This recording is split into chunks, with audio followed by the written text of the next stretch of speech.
Assalamualaikum warahmatullahi wabarakatuh.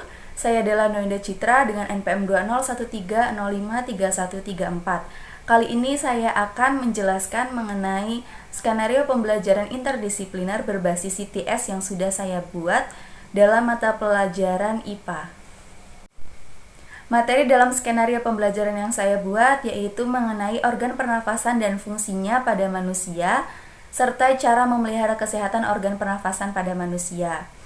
Sebelum itu, saya juga membuat sebuah produk sederhana yang dapat memudahkan peserta didik untuk memahami bagaimana bentuk dari paru-paru manusia saat masuknya udara dan saat keluarnya udara. Ini dia alat sederhananya yang terbuat dari gelas bekas minuman kemasan, sedotan, plastisin, balon, dan karet rambut. Skenario pembelajaran yang saya buat yaitu mengenai organ pernafasan dan fungsinya pada manusia serta cara memelihara kesehatan organ pernafasan manusia. Elemen keterampilan berpikir kritis yang pertama yaitu fokus.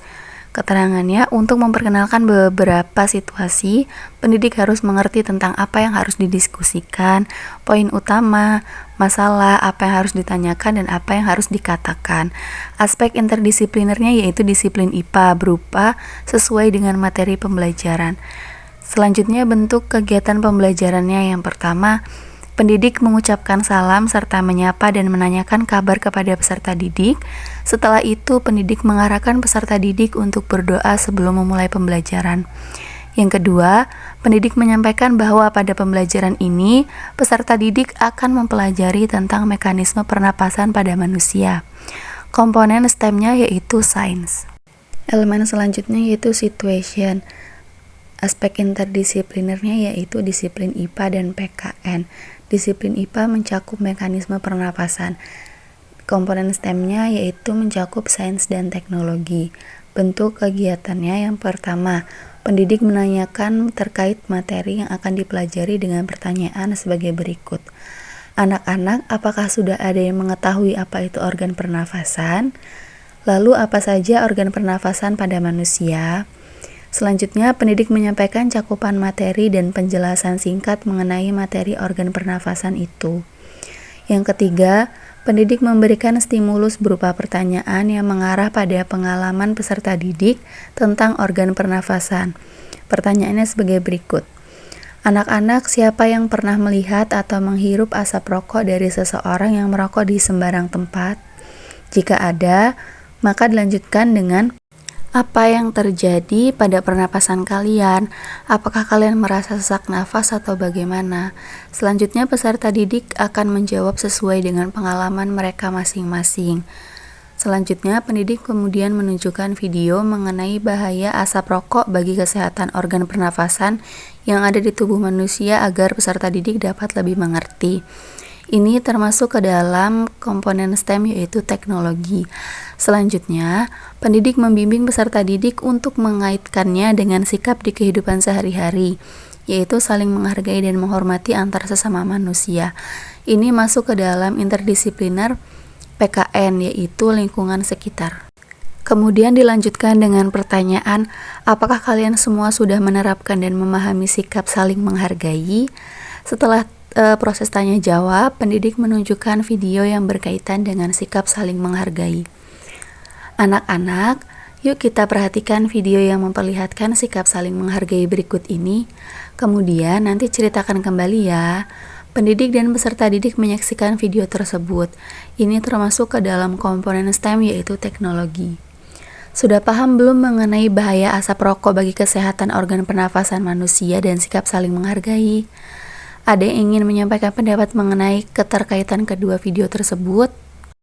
Elemen selanjutnya yaitu clarity, di mana interdisiplinernya yaitu disiplin IPA dan komponen STEM-nya yaitu sains. Bentuk kegiatan pembelajarannya yang pertama, berdasarkan kedua video tersebut, peserta didik berpendapat bahwa kedua video tersebut saling berkaitan. Anak-anak, asap rokok sangat berbahaya untuk kesehatan organ pernafasan. Akibat yang diterima oleh orang yang menghirup asap rokok lebih bahaya dibanding dengan si perokok tersebut. Dan seharusnya orang-orang yang merokok sembarangan bisa lebih menghargai orang-orang di sekitarnya, yaitu dengan tidak merokok sembarangan. Selanjutnya, pendidik mendeskripsikan mengenai organ pernafasan pada manusia beserta fungsinya. Ini termasuk ke dalam komponen sains. Berdasarkan video bahaya asap rokok bagi kesehatan organ pernafasan manusia, pendidik dapat menjelaskan pentingnya dan bagaimana cara memelihara kesehatan organ pernafasan manusia. Ini juga termasuk ke dalam komponen sains. Elemen selanjutnya yaitu reason, di mana aspek interdisiplinernya yaitu disiplin IPA, dan termasuk ke dalam komponen STEM yaitu sains dan matematik. Kegiatan pembelajarannya yaitu pertama, pendidik membimbing peserta didik untuk menyampaikan alasan perlunya memelihara kesehatan organ pernafasan manusia, seperti yang sudah dijabarkan pada elemen clarity. Anak-anak, apa alasan kalian tentang pentingnya memelihara kesehatan organ pernafasan manusia? Selanjutnya, pendidik meminta peserta didik untuk menghitung berapa kali mereka bernafas dalam hitungan 1 menit. Berikut penjelasannya. Anak-anak, perhatikan dada pada saat naik dan turun. Satu nafas lengkap terdiri dari satu tarikan nafas. Saat dada terangkat, diikuti satu hembusan nafas saat dada turun. Untuk mengukur laju pernafasan, hitung jumlah nafas selama 1 menit penuh atau hitung selama 30 detik dan kalikan jumlahnya dengan 2. Elemen selanjutnya yaitu inference. Aspek interdisiplinernya yaitu disiplin IPA, komponen STEM-nya yaitu sains. Kegiatan pembelajarannya yaitu untuk menilai kualitas kesimpulan. Pendidik meminta peserta didik untuk membuat kesimpulan mengenai materi organ pernafasan dan fungsinya pada manusia, serta cara memelihara kesehatan organ pernafasan manusia. Elemen terakhir yaitu overview, di mana aspek interdisiplinernya yaitu disiplin IPA dan SBDP, komponen STEM-nya yaitu engineering. Kegiatan pembelajarannya pertama, pendidik meninjau kembali konsep materi pembelajaran, mulai dari akar permasalahan, deskripsi materi, penalaran konsep materi, kaitannya dengan kehidupan sehari-hari sampai kepada kesimpulan. Pendidik memperkuat konsep materi pembelajaran tersebut dengan membuat produk sederhana berdasarkan konsep tersebut, membuat produk bernama alat simulasi paru-paru manusia, yang berfungsi untuk mengetahui bagaimana bentuk paru-paru saat masuk dan keluarnya udara. Ini termasuk ke dalam komponen engineering dalam interdisipliner SBDP. Pendidik sudah menyediakan alat dan bahan untuk mendukung aktivitas tersebut, yaitu pertama, gelas bekas minuman kemasan, 2 gunting, 3 cutter, 4 solasi bening, 5 plastisin. Yang keenam, 3 buah karet rambut, 7, 3 buah balon, yang kedelapan, 2 buah sedotan.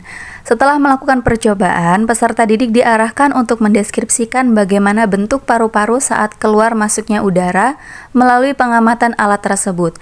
Ini termasuk ke dalam komponen reason. Selanjutnya, pendidik memberikan soal evaluasi untuk mengetahui hasil ketercapaian materi pembelajaran pada hari itu. Dan untuk menutup pembelajaran, pendidik mengajak peserta didik berdoa sesuai agamanya masing-masing. Baiklah, itu tadi penjelasan tentang skenario pembelajaran interdisipliner berbasis CTS yang mengenai materi organ pernafasan dan fungsinya pada manusia, serta cara memelihara kesehatan organ pernapasan manusia. Jika terdapat kekurangan dan kesalahan, saya mohon maaf. Terima kasih. Wassalamualaikum warahmatullahi wabarakatuh.